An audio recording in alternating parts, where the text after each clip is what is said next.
In today's video, I will teach you how to turn your photos into amazing black and white portraits using PicMonkey.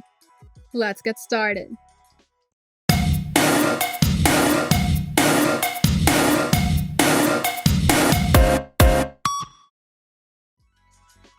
PicMonkey has a perfect set of tools that are also beginner-friendly to turn your image into a black and white portrait.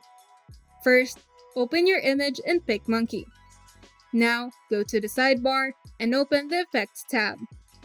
Here, there are tons of effects and filters that you can apply to your portrait.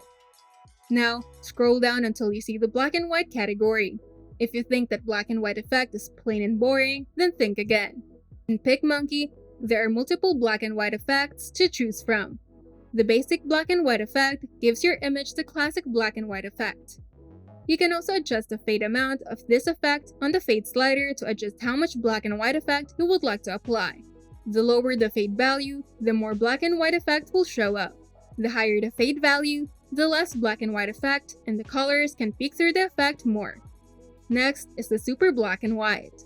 This effect has a high black and white contrast, so the black parts are darker, the grays are also darker, and the white parts are so much brighter. If you think that the contrast is too high, you can adjust the contrast amount on its slider. You can also adjust the brightness of the image, as well as the fade value of the effect. The next black and white effect is Journo. This gives you a more authentic newspaper black and white effect. You can choose from standard or pushed. The standard gives your image less contrast, while the push option makes your subject pop out more by increasing the contrast. Lastly, we have the silver screen, which gives your image an authentic vintage black and white effect with grain and green-blue tint. You can also adjust the intensity of the effect as well as its fade value. Now, to make your portrait look more interesting, you can simply apply the effect on a particular part of the image. For example, I want to keep the background black and white, and I want to keep the subject colored.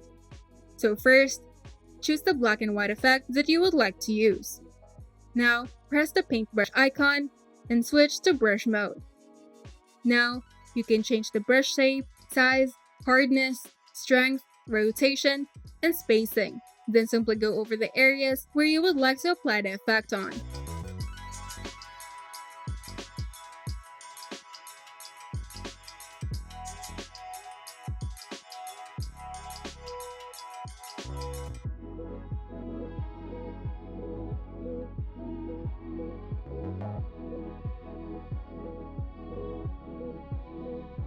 If you made a mistake, simply switch to the eraser mode and go over the areas that you wish to remove the effect from.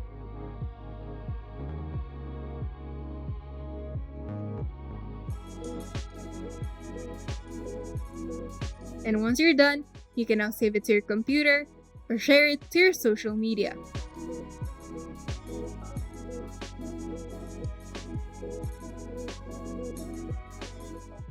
If you find this video helpful, make sure to leave a like and subscribe. And if you want to see more tutorials, turn on the notification bell to get notified whenever we upload new videos.